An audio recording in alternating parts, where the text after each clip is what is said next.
There was no possible way they would spread. The entire Confederacy agreed they were nothing more than soft piles of flesh. The humans were weak in our eyes. No scales to help them in dry places. No natural ability to see in the dark. No wings to fly. Hell, they were even weak on the political front, with no world government other than their United Nations. The only thing they had going for them was their endurance and sheer will, a prime target for war. Oh, how we ran when they stormed the first Confederate world. No other race fought with as much ferocity as they did, not even the Cephalins, the Confederates' warrior race. Their different tribes were each bringing their own technology and doctrines with them, some more advanced than others.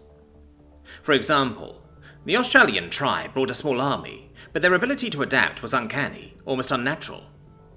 They used whatever was around them. They were quiet and fast. The Scandinavian tribe were barbaric. Even with their ranks gunned down, they kept coming, similar to the way the Cephalins fought. The Deutsch tribe were loud. They ploughed down towns with their tanks, and they were not afraid to hide, but they had the ability to camouflage their machines in plain sight, almost as good as the Australians. But with each doctrine they followed, they all had one thing in common. None of them surrendered. The humans took the sci-fi worlds, and we thought that would be enough. The sci-fi were the ones who had the most disdain for humanity. They saw the flesh they had and were immediately disgusted by it. They were the ones who led the devastating assault on Earth, an assault that could be debated as the biggest failure in Confederacy history. The other target that the humans had in mind were the Clodians. After seeing what humanity did to the sci-fi, everyone cried, but none cried as loud as the Clodians.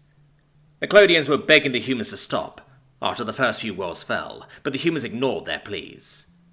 Once they were finished, they turned their eyes on them. We had never seen such fire, and we thought the aftermath of the sci-fi was bad. The Clodians ran, but the humans ran faster. They had an unnatural ability we had never considered. The salinated water produced from them cooled them down. The Clodians ran on all fours, but the humans wore them down. It was during the Battle of Clicktiff, the Clodian homeworld, that we saw human endurance in all its glory. They ran for what looked like hours, but they did not stop. We saw the Clodians running for their lives like prey, but the humans always caught them.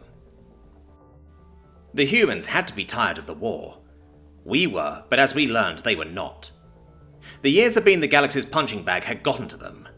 Their war machine kept churning. Their next target were the Klektol.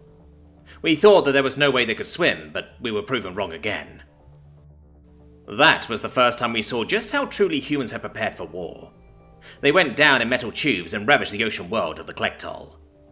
The once beautiful, pure blue world was now tainted green with Klektrol blood. It was fortunate that their population was in the trillions, or the many billions dead would make their species near extinct. From that day, we learned a horrible lesson. Reptilian or avian, or even aquatic civilizations are not the most horrifying. It's the primates.